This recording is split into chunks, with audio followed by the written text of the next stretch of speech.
Greetings, members one and all of the Salivation Nation, with a market update and a little bit of movement in the precious metal prices, especially rhodium, but all the numbers are in the green. Let's explore!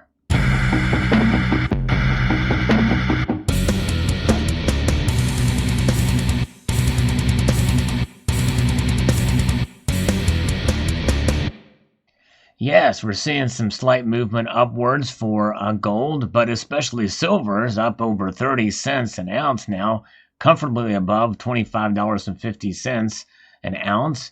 And platinum and palladium both seeing some pretty strong numbers. And rhodium is starting to take off now, over $20,000 an ounce for the ask price. Amazing indeed where the metals are going. And we'll see what's kind of driving some of these price movements here.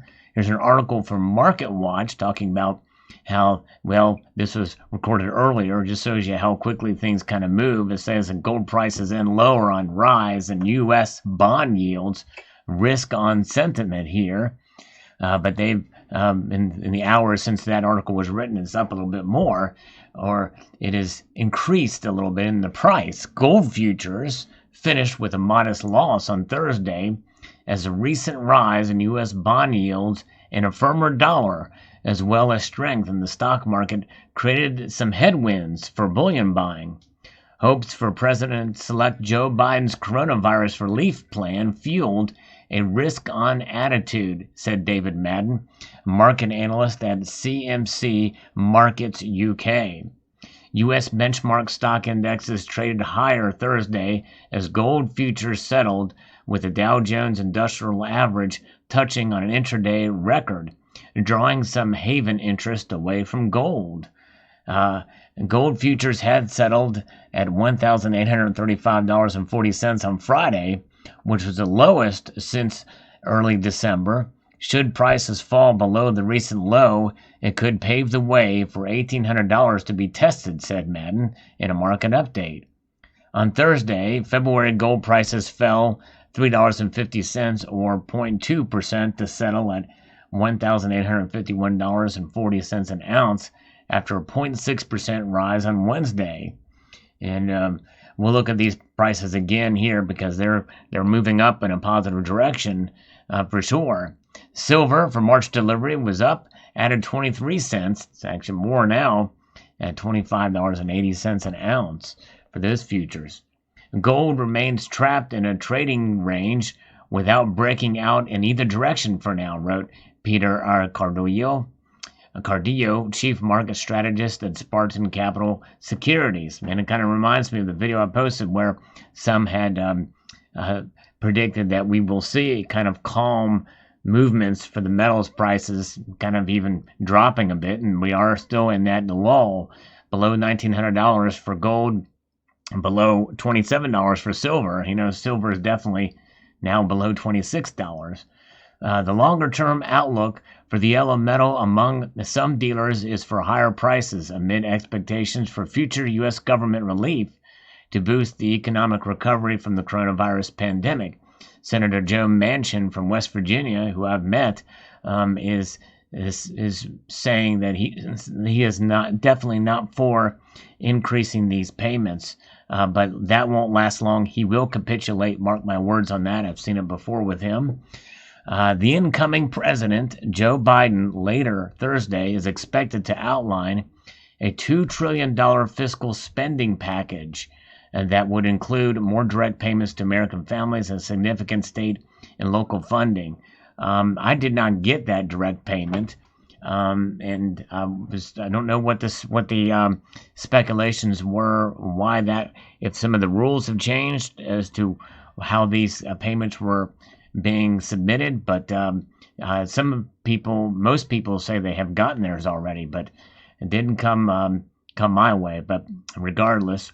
Meanwhile, in a speech Thursday, Federal Reserve Chairman Jerome Powell said inflation may rise as the economy recovers from the pandemic, but is unlikely to be persistent, and the central bank had no plans to change monetary policy anytime soon.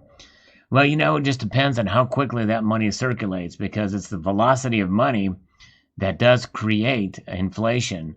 And I think that's also why we haven't seen it on a grand scale as much, even though we are seeing it in many aspects of the economy. When you target inflation at 2 to 2.5% now per year, that's under the assumption that there's not going to be any circulation of this new currency that's been digitized. Much of it's been digitized. There is printing of currency as well, but for all intents and purposes, with cash being utilized less and less these days, we're not seeing a whole lot of that money just floating around there, circulating amongst businesses and people in the general Main Street economy. And but sooner or later, that's going to change, because the dollars don't do anything but sit there. They're not earning interest, that's for sure, with these low interest rates. And so something's got to give in that regard. And sooner or later, that's going to break away the dams of hyperinflation in due course. The timing of that, no one knows. And people have been saying this is going to happen for so long, and it hasn't for a myriad of different reasons. But sooner or later, it will. And this is why we hold gold and silver as being what they have been for thousands of years, money that cannot be printed out of thin air. And gold prices in longer term could rise as governments around the world use both fiscal and monetary policy to reflate their economies, especially if there's going to be this great reset that there's been a buzz as of late. However, buoyant U.S. Treasury yields, which compete against gold for haven demand, and a perkier dollar, measured by the ICE US dollar index, are down 0.17%, are weighing on gold prices. And now, since it is down a little bit, that's why the prices are being lifted up a bit. So that weight is not having as much effect now, because that dollar index is down. The 10-year Treasury yield was around 1.12% on Thursday and had approached 1.19% earlier in this week. Gold and other precious metals don't offer a coupon. Separately, the US dollar was down less than 0.1% at around 90.29, but looks to end the week higher. A stronger dollar can make assets priced in the currency more expensive to traders overseas. Investors remain unsure about the prospects in gold, as exchange-traded funds saw a reduction in gold holdings Wednesday of 311,944 ounces, which was the biggest one-day outflow since November 30th, analyst at Zaner Metals wrote in a daily report. It'd be very interesting to see if these holdings, especially with the COMEX, and all this talk about not being able to meet deliveries and shadow numbers and the like with it. Some traders think gold is in line for steady flight to quality buying interest in the coming weeks off the prospect of a second wave of violence in Washington around the inauguration, the analyst said. However, we would not rule out some deterioration in gold and silver prices in the coming 5 sessions, with the U.S. aggressively beefing up security around the Capitol with National Guard troops. And there was talk about the state capitals as well. And I hope there's no violence. I pray there's no violence. And I predict there will be no violence in Washington. And I think it would be futile to do anything like that in the state capitals. My guess is it will be very minimal.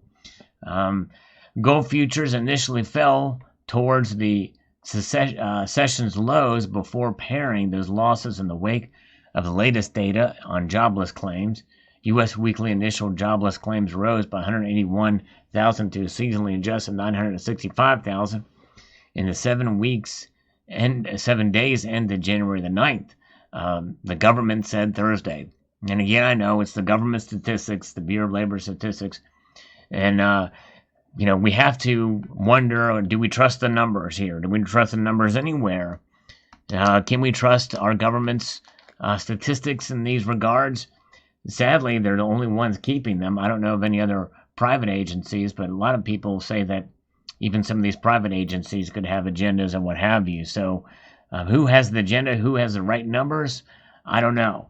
But when it's all said and done, in the end, we need to know that have and hold and rely on that which can't be corrupted, and that is gold and silver as money. The dollar is corrupted, politicians are corrupted, and facts and figures are corrupted, but the ounces that you hold can never be corrupted. It's incorruptible. And even though the prices that are behind those ounces certainly can be moved in one way or the other, and some people believe there is a level of macro manipulation that is going on. I don't believe that, but I do believe that there is micro manipulation. I don't think there's enough competence between all these organizations, between the cabal, to make that happen.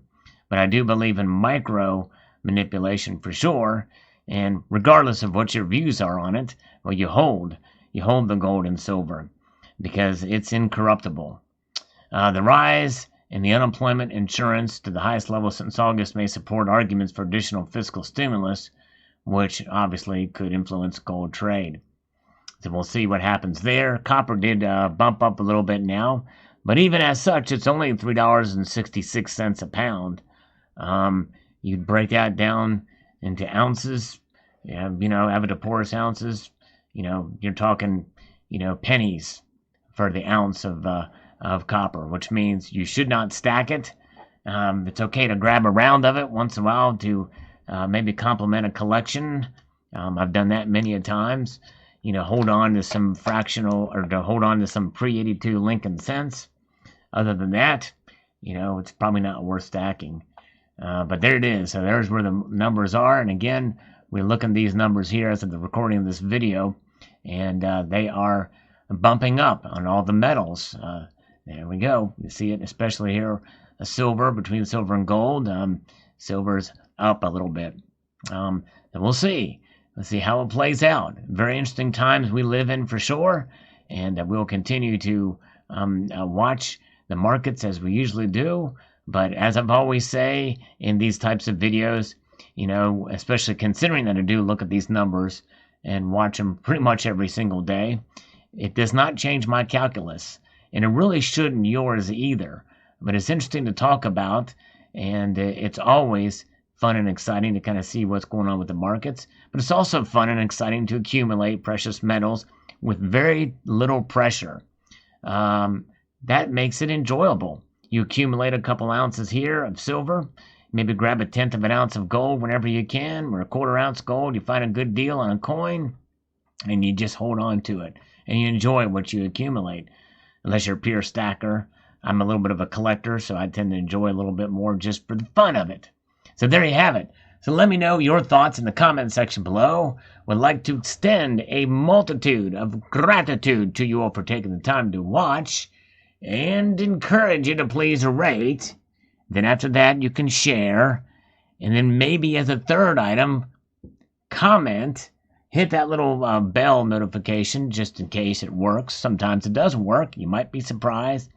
And then after all of that, hit the subscribe button if you're not already subscribed. Take care.